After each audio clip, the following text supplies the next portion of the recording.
Oi pessoal, tudo bem? Estamos aqui hoje para conversar um pouquinho mais sobre essa data tão especial para nós cristãos, mas uma data tão comemorada no mundo todo. E será que a gente já parou para pensar realmente o porquê que a gente comemora a Páscoa? Qual o significado?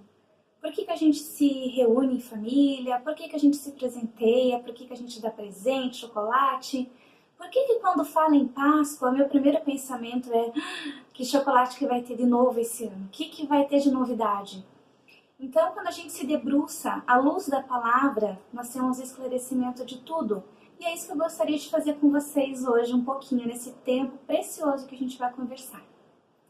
Se você quiser, pegue sua Bíblia, confira comigo, porque o texto é um pouquinho grande e ele é precioso demais para não ser lido na íntegra.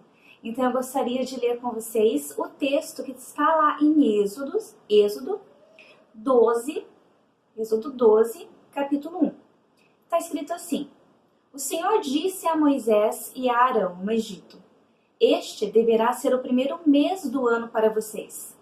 Digam a toda a comunidade de Israel que no 10º dia deste mês, todo homem deverá separar um cordeiro ou um cabrito para sua família, um para cada casa.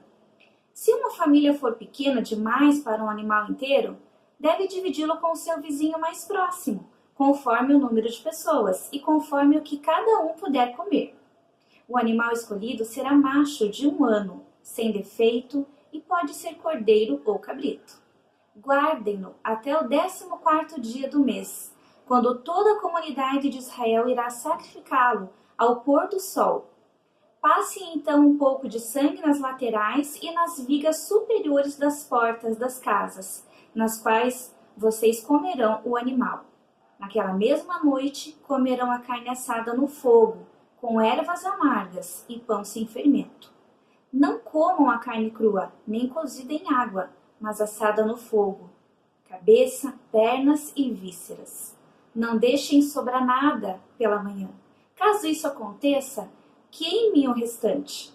Ao comerem, estejam prontos para sair. Cinto no lugar, sandália nos pés e cajado na mão. Comam apressadamente. Esta é a Páscoa do Senhor. Naquela mesma noite passarei pelo Egito e matarei todo o primogênito, tanto dos homens como dos animais.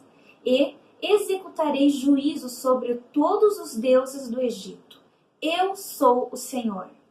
O sangue será um sinal para indicar as casas em que vocês estiverem. Quando eu vir o sangue, passarei adiante.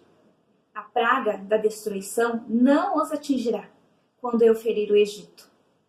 Este dia será um memorial que vocês e todos os seus descendentes celebrarão como festa do Senhor. Celebrem-no como decreto perpétuo. Essa é a primeira menção que a Bíblia traz de Páscoa. Deixa eu falar para vocês o que estava acontecendo nesse momento. Qual que é a cena histórica?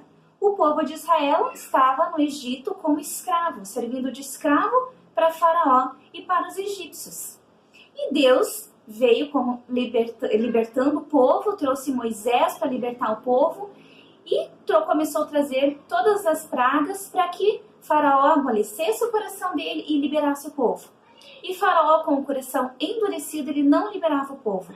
E essa foi a última praga, o anjo da morte. Naquela noite, o anjo da morte passaria pelo Egito, matando todos os primogênitos, fossem de animais ou fossem dos humanos. Todos seriam mortos, todos os primeiros filhos seriam mortos. Porém, Deus fala assim, olha, mas vocês, o meu povo, vocês têm algo a seguir, que eu vou determinar para vocês. Isso aqui é um estatuto, é um decreto, é uma ordenança. Vocês vão fazer o seguinte, vocês vão pegar um cordeiro, tem que ser assim, assim, assado. E Deus dá a descrição e vocês vão assá-lo da seguinte forma, vocês vão comer dessa forma e vocês vão fazer assim, desta forma. Então, olha como é interessante a forma como Deus traz o povo todas as ordenanças e o passo a passo de como comer essa Páscoa. E isso não é à toa. Quando a gente se depara com esse texto aqui de Êxodo, nós podemos olhar cada detalhe misterioso e maravilhoso que Deus trouxe. E o primeiro eu quero comentar com vocês. Ele fala assim, ó, todo homem deverá separar um cordeiro, um cabrito para a sua família, porém deve dividi-lo com o seu vizinho mais próximo. Quando a gente fala de Antigo e de Novo Testamento, nós estamos falando praticamente de coisas semelhantes, porque um é o espelho do outro. O Antigo Testamento é a sombra do que aconteceria no futuro. É a sombra do que aconteceu. Então, quando a gente está falando aqui de cordeiro, nós estamos falando do cordeiro do Antigo Testamento, porém nós estamos falando do verdadeiro cordeiro no Novo Testamento. E quando ele fala aqui, ó, no texto, divida essa ceia com seus vizinhos mais próximos. Divida esse cordeiro. Agora vamos nos transportar do Antigo Testamento para o Novo. A Páscoa no Novo Testamento é a Páscoa quando Jesus, naquele momento, nesse exato momento, ele serviu de cordeiro. Ele foi o cordeiro vivo que desceu do céu. Ele foi o cordeiro sem mancha, sem mácula, sem defeito. O cordeiro que Deus nos deu como propiciação do nosso pecado, como o nosso Salvador. Aí quando o texto fala aqui, ó, divida com o seu vizinho, não come sozinho. Não come sozinho, não. O que a gente pode entender por isso?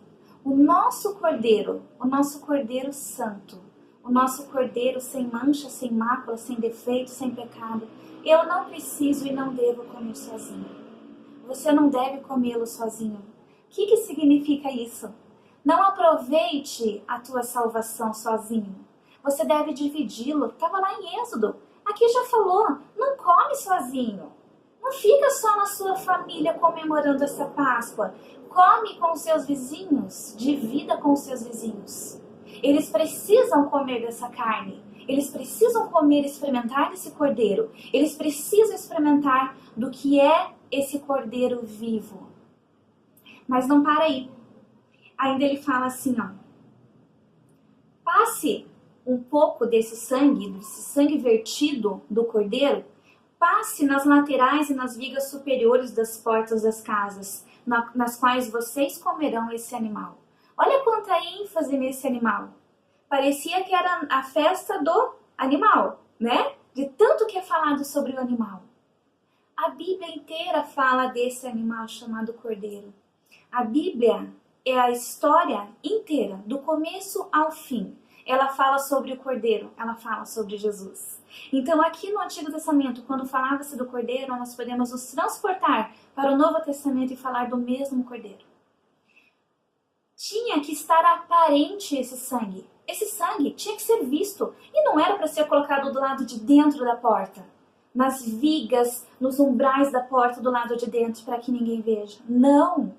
Esse sangue deveria ser pintado nas laterais da porta, nos umbrais da porta, do lado de fora.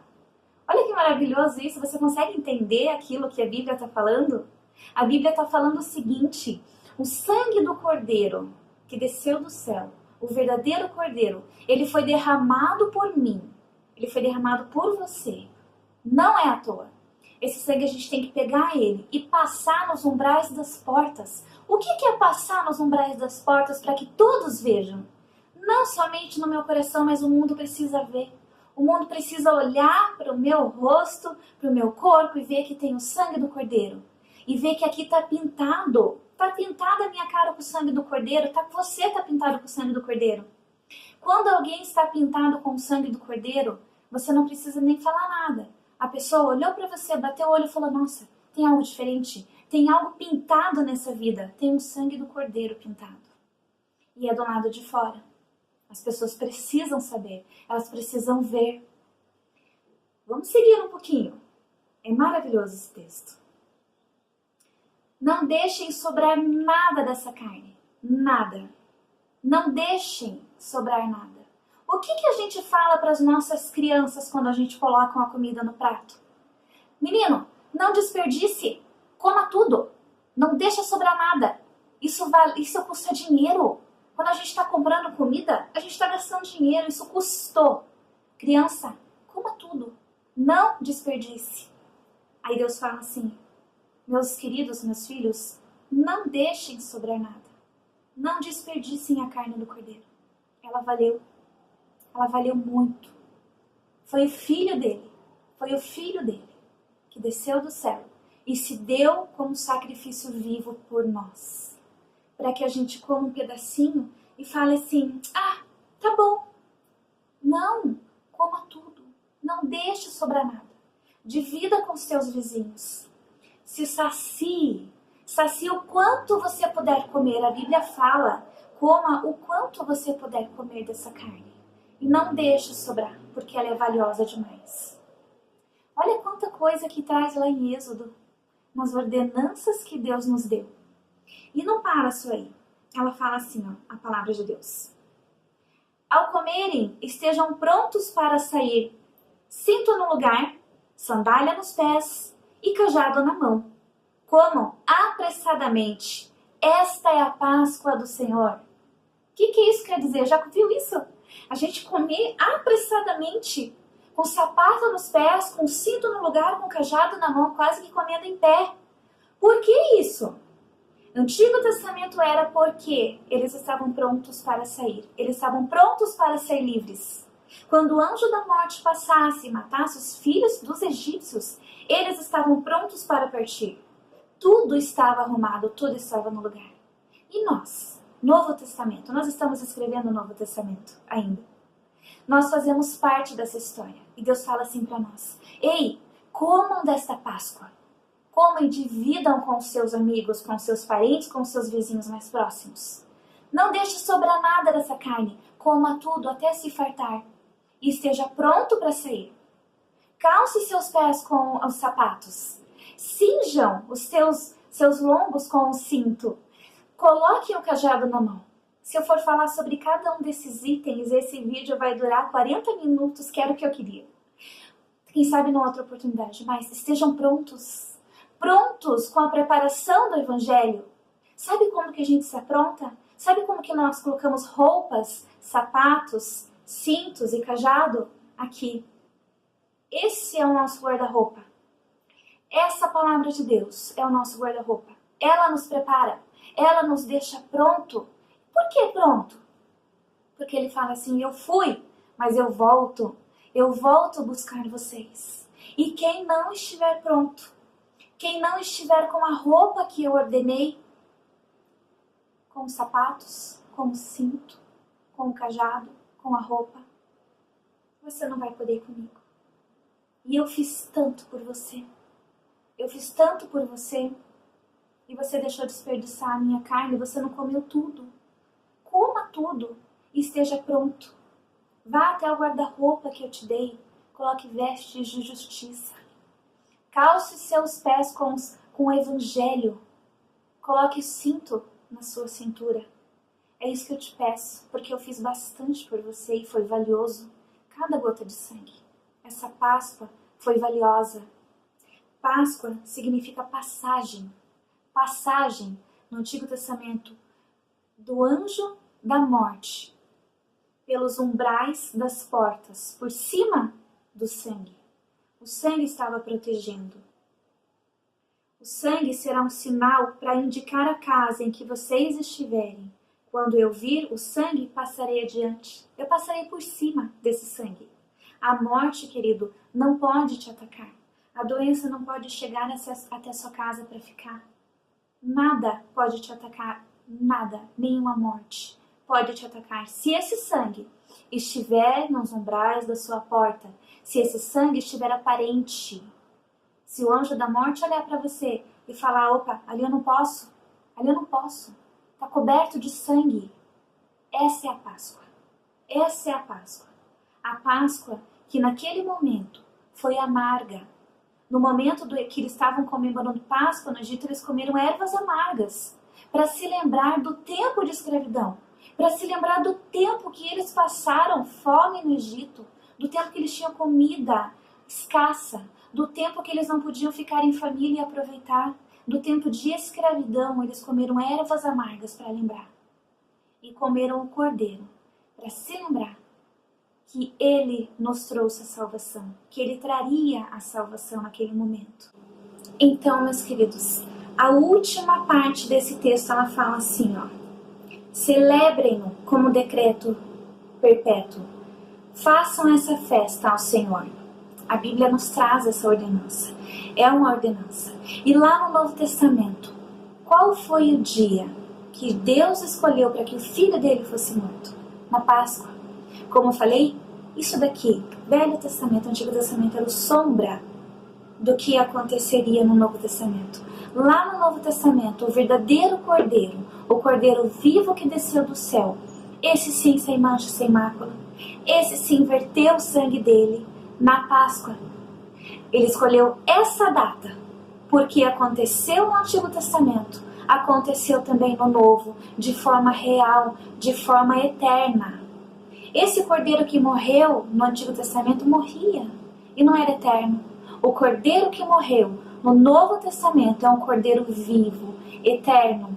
Esse sim passou o sangue dele sobre a nossa vida. Esse sim nos tirou do vale das trevas, da morte eterna, e nos passou para a vida eterna.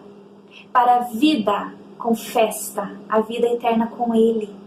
Ele nos tirou da escravidão e nos colocou em liberdade. O Cordeiro vivo que desceu do céu.